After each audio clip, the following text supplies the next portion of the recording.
जिंदगी जीने के लिए हम कुछ चीजें करते हैं जो कि सोसाइटी का ही एक पार्ट होती है। कोई बिजनेस में नाम कमाना चाहता है तो कोई खूब सारा पैसा कमाना चाहता है, कोई नाम और शोहरत कमाना चाहता है, कोई इज्जत कमाना चाहता है, कोई आईएएस आईसीएस और कॉम्पिटिटिव एग्जाम्स की तैयारी करते हैं जो कि एस्पिरेंट होते हैं। इन सब चीजों को अचीव करते करते हम लाइफ में बहुत सी जगह स्टक हो जाते हैं और हमारी लाइफ की जो सिचुएशन होती है वो बहुत ज्यादा प्रॉब्लमैटिक हो जाती है जो इवेंचुअली हमें डिप्रेशन में लाके खड़ा कर देती है। तो इन सब फियर्स को ओवरकम करने के लिए हम सहारा लेते हैं मोटिवेशन का। तो क्या मोटिवेशन एक्चुअल में लॉन्ग टर्म तक काम आती है? So the answer is no, क्योंकि किसी भी टाइप की मोटिवेशन चाहे वह किसी भी सोर्सेज से ली गई हो वो लॉन्ग टर्म तक हमारे साथ नहीं रहती है। तो फिर इन जनरल एक क्वेश्चन राइज होता है, हम खुद को मोटिवेट कैसे रखें, कैसे लाइफ टाइम एक ही गोल पे टिके रहें, खुद को कैसे हमेशा फोकस्ड एंड एनर्जेटिक रखें।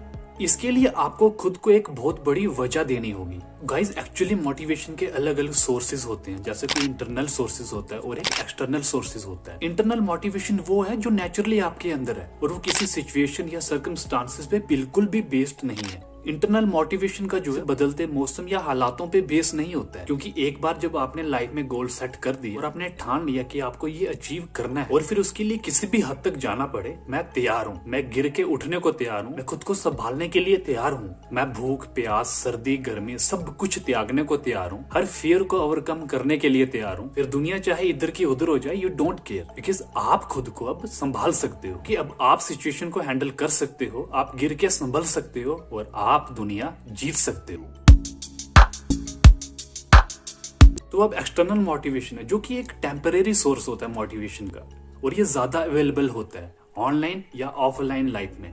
एक्सटर्नल मोटिवेशन हो गया जैसे आपने कोई मोटिवेशनल वीडियोस देख ली, कोई इंस्पायरिंग बुक्स पढ़ ली या फिर कोई इंस्पायरिंग मोटिवेटेड मूवी देख ली या किसी से अच्छी अच्छी बातें कर ली। और एक्सटर्नल मोटिवेशन के जितने भी सोर्सेज होते हैं ना वो सब के सब टेम्परेरी सोर्सेज होते हैं, वो एक शॉर्टेस्ट पीरियड तक ही आपके साथ रहते हैं, मतलब लाइफ टाइम आपके साथ नहीं रहने वाले। एक्चुअली मोटिवेशन एक टाइप का पुश है जो कुछ समय के लिए आपको चार्ज अप करके रखता है और आफ्टर दैट आप बैक टू नॉर्मल लाइफ में आ जाते हो और सेम प्रॉब्लम के साथ। अब ये सोचने वाली बात है कि जो बड़े बड़े मोटिवेशनल स्पीकर्स हैं जिनको बहुत लाखों करोड़ों दुनिया दिखती है, जिनको हम देख के मोटिवेट होते हैं, तो क्या इनकी लाइफ में प्रॉब्लम नहीं आती? और जब इनकी लाइफ में प्रॉब्लम आती है तो ये मोटिवेट कहाँ से होते हैं? एक्चुअली जब इनकी लाइफ में प्रॉब्लम आती है तो ये इंटरनल मोटिवेशन पे ज्यादा फोकस करते हैं, इससे ये दूसरे लोगों का फायदा उठा सके। और आज के दौर में मोटिवेशन एक बिजनेस है और कुछ भी नहीं। आपने लाइफ में एक डेफिनेट गोल सेट किया हो और आप उस गोल को लेके अच्छे से क्लियर हो और आपने ये डिसीजन लिया है कि एक्चुअल में आपको ये बनना है, और फिर उस गोल को अचीव करने के लिए अगर आपको मोटिवेशन की जरूरत पड़ रही है ना, तो समझ जाओ उस पर्टिकुलर गोल को लेके आपका फेथ बहुत वीक है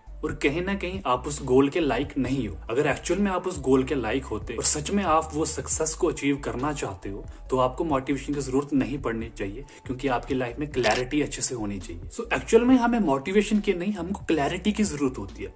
लाइफ में clarity is more important than motivation, क्योंकि मोटिवेशन एक शॉर्टेस्ट पीरियड ऑफ टाइम के लिए होती है बट क्लैरिटी लाइफ टाइम के लिए साथ रहती है और क्लैरिटी हमारे सारे डाउट्स क्लियर कर देती है। और जब आपकी लाइफ क्लियरली सॉर्टेड है और आपका वाई क्लियर है, देन आपको एक्सटर्नल सपोर्ट की या मोटिवेशन की ज्यादा जरूरत नहीं होती है। महाभारत में श्री कृष्ण जब अर्जुन को दोनों सेनाओं के बीच में ले जाते हैं और अर्जुन को कहते हैं कि देखो अपने योद्धाओं, अपने साथ वालों योद्धाओं को भी देखो और अपने विपक्षी योद्धाओं को भी देखो। जब उन दोनों सेनाओं के बीच में जाके खड़े होते हैं तो उस समय वो मूर्छित हो जाते, उस समय वो बहुत ज्यादा कंफ्यूज हो जाते हैं और उनके हाथ पांव सुन्न होने लग जाते हैं। तो ऐसा नहीं है कि अर्जुन जाते हैं और जाके युद्ध शुरू कर देते हैं और फिर जाके युद्ध जीत जाते हैं, ऐसा नहीं है। वो सबसे पहले फील्ड में उतरते हैं, सिचुएशन को देखते हैं, समझते हैं और जितनी कंफ्यूजन है वो सब को दूर करते हैं। वो श्री कृष्ण से सारे सवाल करते हैं और सारे डाउट्स को क्लियर करने के बाद अर्जुन महाभारत का युद्ध लड़ते हैं और इतना बड़े युद्ध को जीत जाते हैं। इतने बड़े युद्ध को जीतने के बाद अर्जुन वर्ल्ड के ग्रेटेस्ट वॉरियर बन के सामने आते हैं।